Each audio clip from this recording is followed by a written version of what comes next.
Bueno, bien, en este último video de la unidad lo que vamos a ver son máquinas frigoríficas y su funcionamiento para terminar los temas de la unidad 3.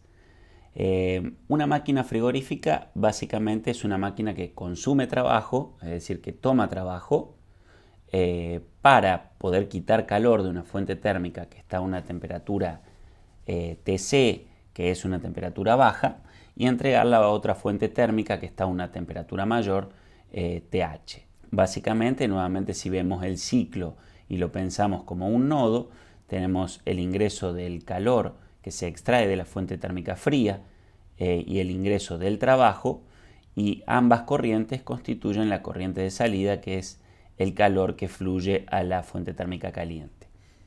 Por lo que vemos que si planteamos el balance de energía para el ciclo, tenemos que delta U, es decir, la variación de energía interna, por ser un ciclo termodinámico, la variación de energía interna a lo largo del ciclo es cero, y lo que tenemos es que el calor que se extrae de la fuente fría más el trabajo menos el calor que se entrega a la fuente caliente debe ser igual a cero. Por lo tanto, el calor que se entrega a la fuente caliente tiene que ser igual a la suma del calor que se extrae de la fuente fría más el trabajo, como decíamos cuando analizábamos el nodo.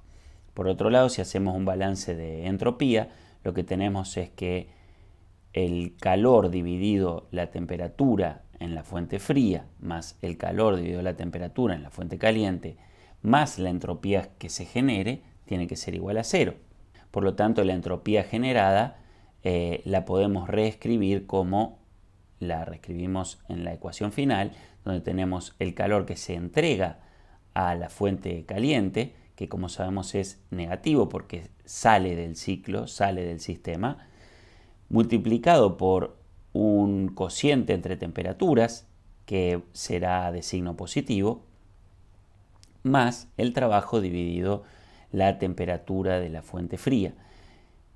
Esto tendrá un valor positivo, por lo tanto, para que la entropía generada sea mayor que cero, es decir, sea un proceso factible que genera entropía, el segundo término, es decir, este término que está relacionando al trabajo con la temperatura de la fuente térmica fría, tiene que superar en valor absoluto al primer término, que es negativo, ¿sí?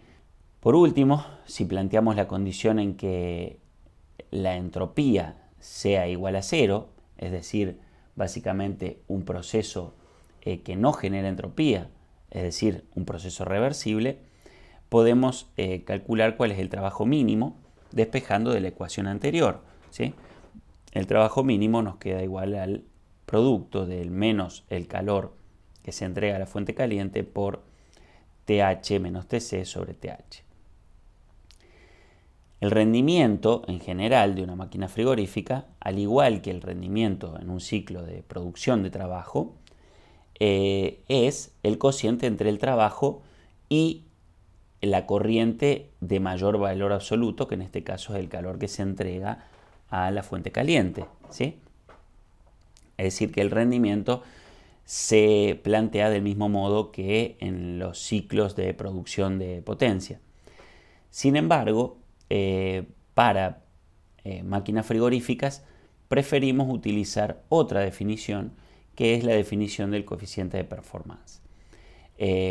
Como el objetivo, les decía, de que la máquina frigorífica es quitar calor para lo cual consume trabajo, se evalúa su funcionamiento a través de este coeficiente de performance, que se define como el calor que se extrae de la fuente fría dividido el trabajo. ¿Cómo podemos entender este coeficiente de performance?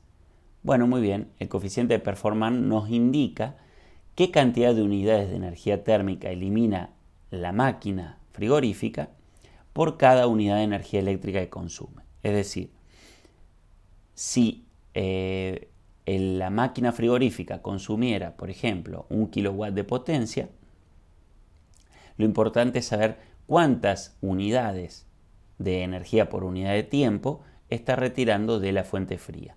Por lo tanto, eso es lo que nos está diciendo el coeficiente de performance. cuántas unidades de energía extrae de la fuente fría por cada unidad de energía que nosotros invertimos dándole trabajo a la máquina frigorífica. Y este número será generalmente mayor a 1 y sobre todo lo que buscamos en las máquinas frigoríficas es que este coeficiente de performance sea el número más alto posible, ¿sí? Que haya que invertir muy poco trabajo para poder extraer mucho calor de la fuente fría. Nuevamente podemos pensar como la máquina más sencilla de producción, de extracción de calor de una fuente fría para entregarla a una fuente caliente, a la máquina frigorífica de Carnot, y vamos a empezar básicamente por una máquina frigorífica de Carnot con cambio de fase, ¿sí? A pesar de que podríamos definirla también en un plano presión-volumen, la podríamos definir también funcionando con un gas ideal. Vamos a partir ya de la idea del ciclo de Carnot con cambio de fase, pero invertido, ¿sí? Es decir, que partimos de un punto 1, que está aquí en el ciclo, por ejemplo, en un plano temperatura-entropía, donde lo que hacemos es retirar calor a temperatura constante. Recordemos que estamos dentro de una isoterma y aquí tenemos una mezcla líquido-vapor del fluido que está al interior del ciclo refrigerante. Lo que hacemos es retirar calor de la fuente fría en un paso isotérmico entre el punto 1 y 2.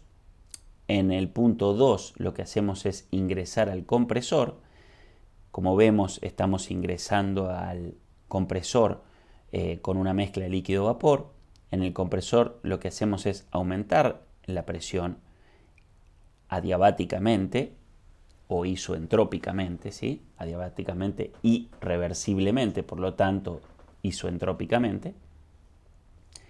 Y entre el punto 2 y el punto 3, al levantar la presión, lo que obtenemos es un vapor saturado, ¿sí? El vapor saturado pasa por el condensador, donde lo que hace es entregar calor a la fuente caliente y pasa de vapor saturado a líquido saturado en el punto 4. Es decir, que lo que tenemos entre el punto 3 y el punto 4 es básicamente el calor latente a esta temperatura de funcionamiento del condensador.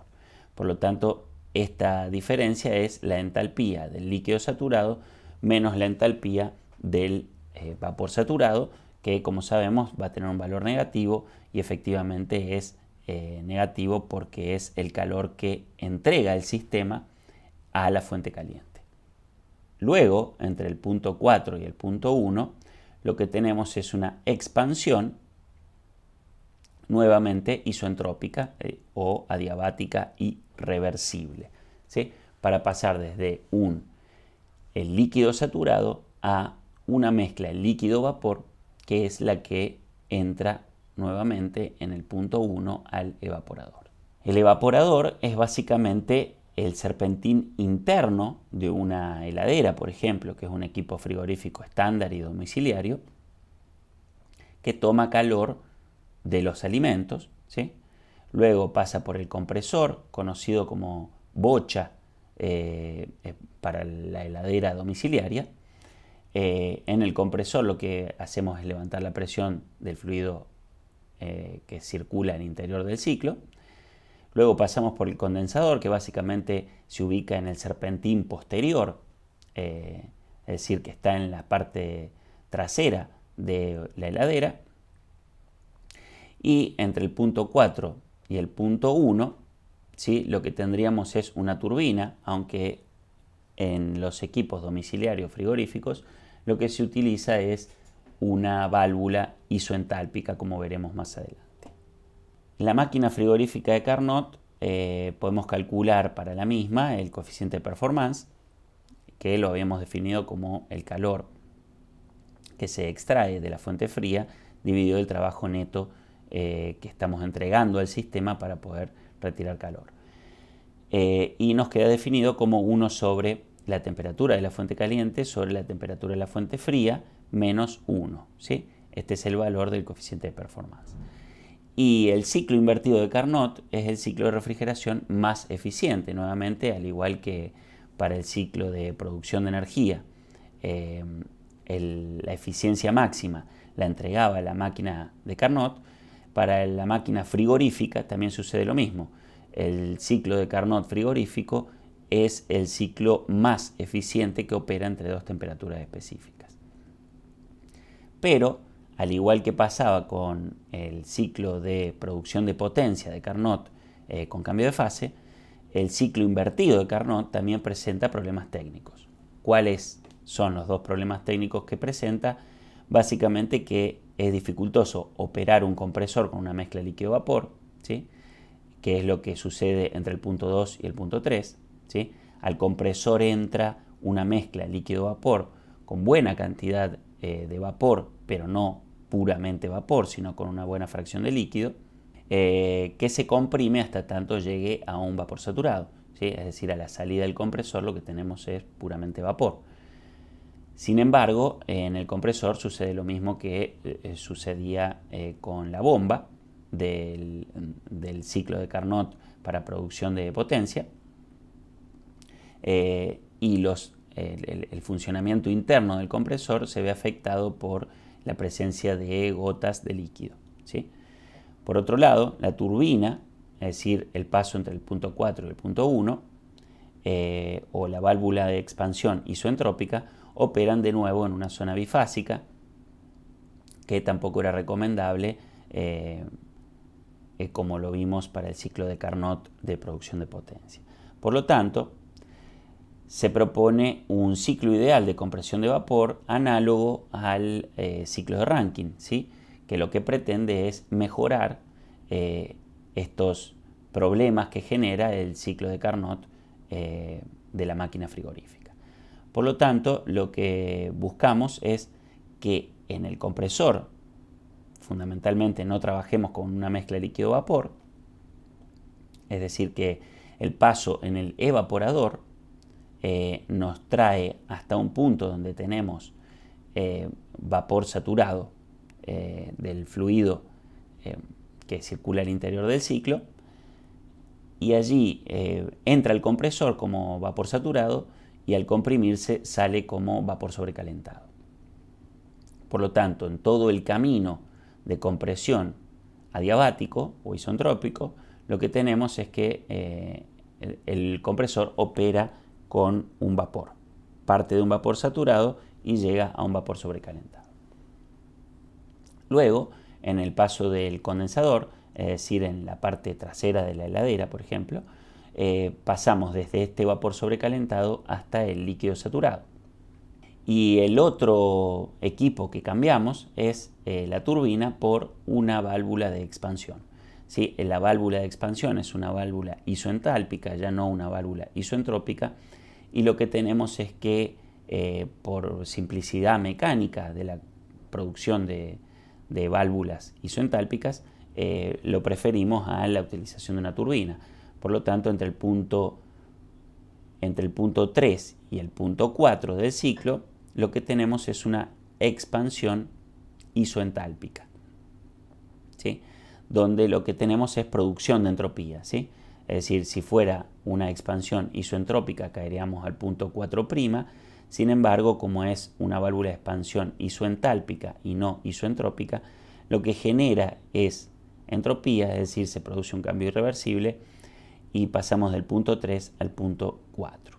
Por lo tanto, tenemos los 4 pasos del ciclo ideal de compresión de vapor, que es una compresión isoentrópica, ¿sí? La vemos también en el plano temperatura-entropía, la compresión isoentrópica, hasta obtener un vapor sobrecalentado, luego una pérdida de calor a presión constante en el condensador, ¿sí? Básicamente en el condensador, que es lo que opera en la parte trasera de la heladera, donde se pierde calor a la fuente caliente. Luego hay un paso de expansión entre el punto 3 y el punto 4, que es isoentálpico, como decíamos, por la utilización de una válvula. Y por último, pasamos desde el punto 4 hasta el punto 1 por una absorción de calor a presión constante en el evaporador, que es el serpentín interior del sistema de refrigeración domiciliario, como por ejemplo la heladera. El ciclo ideal de compresión de vapor es análogo al ciclo de Rankine, ¿sí? Como decíamos. El compresor opera siempre con un vapor, parte de un vapor saturado y llega a un vapor sobrecalentado, y la turbina se sustituye con la válvula de expansión isoentálpica por su sencillez técnica. Y en este caso el coeficiente de performance se calcula como H1, es decir, H a la entrada del compresor, menos H4, que es la entalpía de la corriente que entra al evaporador, sobre H2 menos H1, que es la entalpía a la entrada del condensador menos la entalpía a la entrada del compresor. El calor que entregamos en la zona fría, en la fuente fría, ¿sí? Es la entalpía 1 menos la entalpía 4 sobre el trabajo que básicamente es el trabajo que hacemos en el compresor, es decir, H2 menos H1. Los ciclos reales de compresión de vapor no son tan perfectos como el que mostramos recién, sino que tenemos algunos cambios. Por ejemplo, el compresor no puede operar exactamente isoentrópicamente, al igual de lo que pasaba en el ciclo de producción de potencia. No podemos operar isoentrópicamente, sino que se produce entropía, es decir, hay ciertas irreversibilidades internas en el compresor que generan un aumento de la entropía, ¿sí? Como vemos entre el punto 1 y el punto 2, en un diagrama temperatura-entropía, vemos que el punto 2 tiene mayor entropía que el punto 1. Por otro lado, el vapor que ingresa al compresor está ligeramente sobrecalentado. No logramos a la salida del evaporador obtener exactamente un vapor saturado, sino que logramos obtener un vapor ligeramente sobrecalentado, que es lo que se comprime en el compresor. Y por otro lado, tanto en el evaporador como en el condensador se producen lo que se conoce como caída de presión, que básicamente son pérdidas de energía por fricción entre el fluido interno del ciclo al pasar por una cañería larga, como son los serpentines, ¿sí? El serpentín del condensador y el serpentín del evaporador. Es importante la selección de fluidos para los ciclos de refrigeración, ya que a diferencia de lo que veíamos para el ciclo Rankine, donde normalmente operamos con agua como fluido interno del ciclo, en los ciclos de refrigeración se suelen utilizar otros fluidos, ¿sí? Los más comunes son éter etílico, que fue uno de los primeros fluidos para refrigeración que se utilizaron. Las primeras heladeras eran a base de éter etílico. Luego se comenzaron a usar los clorofluorocarbonados, que por sus efectos sobre la capa de ozono se fueron retirando paulatinamente del mercado hasta el día de hoy, que prácticamente no se utilizan. El amoníaco es otro de los fluidos muy utilizados, sobre todo en sistemas de refrigeración de gran escala, es decir, en fábricas de hielo, en cámaras frigoríficas de gran tamaño. Y hidrocarburos como el propano también se utilizan. Es el gas por excelencia que se utiliza o mezclas de propano que se utilizan en los sistemas de aire acondicionado del tipo split, así como también se suele utilizar dióxido de carbono al interior, con el problema del dimensionamiento, ya que el dióxido de carbono tiene una presión de vapor bastante alta, lo que implica paredes en todas las cañerías, las tuberías del ciclo bastante gruesas. Los criterios para la selección de fluidos para ciclos: tenemos 7 criterios a seguir. Por un lado, que la temperatura del evaporador sea menor a la temperatura del ambiente refrigerado, es decir, la temperatura en el serpentín del evaporador tiene que ser al menos 5 grados menos que la temperatura al interior de la heladera, por ejemplo. Por otro lado, la temperatura del condensador tiene que ser superior a la temperatura ambiente. Si quieren hacer la prueba, pueden tocar la cañería de la parte de atrás de la heladera cuando el motor está funcionando y verán que tienen una temperatura ligeramente superior o que se libera calor. Por otro lado, la presión en el evaporador tiene que ser mayor a la presión atmosférica, que es la presión más baja del ciclo. ¿Por qué es esto? Porque si se produjera una pérdida, lo vamos a detectar porque hay una pérdida de fluido al interior del serpentín del evaporador, es decir, vamos a sentir olor dentro de la heladera, por ejemplo.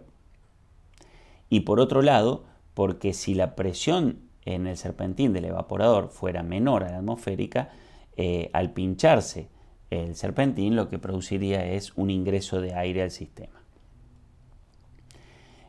Por otro lado, la presión de saturación del refrigerante a una temperatura de alrededor de menos 20, que es la temperatura a la que suele circular el fluido, por ejemplo, en el serpentín del evaporador de un freezer, ¿sí?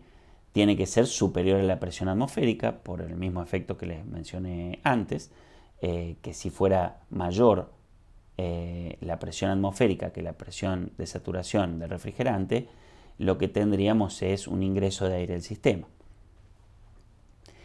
Por otro lado, es importante el CP, porque es el calor específico que absorbe el fluido, es decir, mientras mayor sea el CP, mayor será el calor que puede absorber de los alimentos, por ejemplo, en el caso de una heladera domiciliaria. Y por último, tendremos que tener en cuenta que el fluido que usamos al interior del ciclo no sea tóxico, no sea inflamable, no sea corrosivo y que tenga un costo relativamente bajo. Por último, vamos a ver dos cosas que tienen que ver con este tipo de equipamientos domiciliarios para refrigeración. Por ejemplo, los aires acondicionados. Básicamente un aire acondicionado es un dispositivo capaz de funcionar como máquina frigorífica y como bomba de calor, ¿sí? Para ellos lo que se utiliza es lo que se conoce como válvula de inversión, que lo que hace es invertir el ciclo de funcionamiento, ¿sí?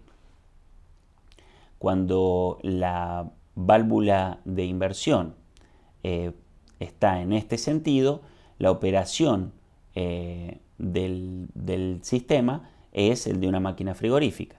Es decir, que el ciclo pasa por la expansión, luego pasa por el serpentín, en el serpentín va al compresor y el compresor pasa al condensador. Es decir, el ciclo estándar de refrigeración, por ejemplo, que tenemos en una heladera. Sin embargo, si invertimos la válvula de inversión, lo que hacemos es que funcione al revés el ciclo. Es decir, que luego el compresor pase por el serpentín interior, luego pasa por la válvula de expansión y pasa por el serpentín exterior desde donde toma calor, ¿sí? Y la bomba de calor lo que hace es básicamente tomar calor del ambiente frío que está en el exterior por medio de la incorporación de trabajo, para entregar calor al interior de un reservorio, que por ejemplo podría ser una habitación, y calefaccionar. Por último, vamos a ver el sistema de refrigeración en cascada, que es uno de los sistemas más utilizados en las heladeras domiciliarias, que constan de una heladera con freezer, ¿sí?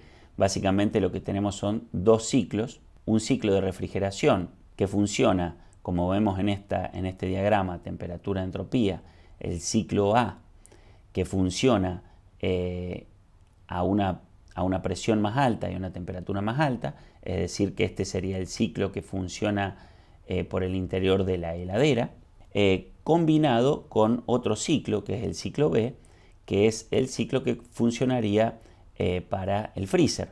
¿Por qué podemos identificar que el ciclo B es el que funciona para el freezer y el A el que funciona para la heladera? Básicamente porque la fuente térmica de la cual toma calor es la de menor temperatura. Es decir, que esto está sucediendo donde toma calor es en el espacio del freezer.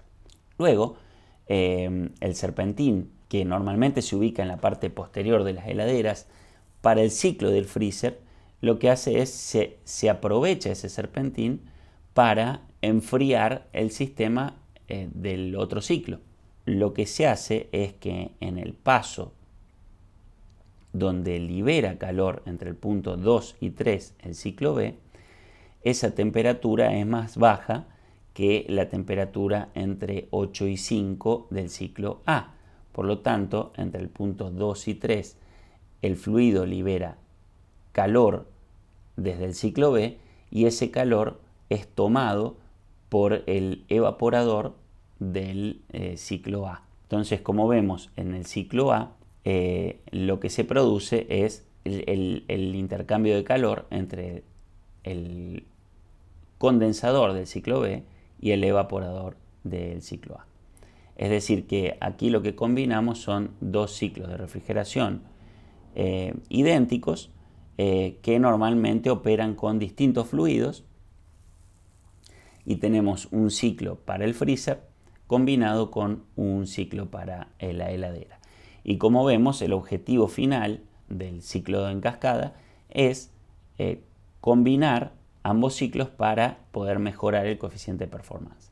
Es decir, el coeficiente de performance queda definido por el caudal en el ciclo B por H1 menos H4, ¿sí?, que es el calor que se toma de la fuente fría, sobre el trabajo, y el trabajo total está dado por ambos compresores, ¿sí?, es decir, por el trabajo que se produce entre H6 y H5 con el fluido A, ¿sí?, o el ciclo A, y el trabajo entre H2 y H1 que se produce con el ciclo B, ¿sí? Los sistemas en cascada son mucho más eficientes, como decíamos, cuando se utilizan dos fluidos diferentes para cada ciclo.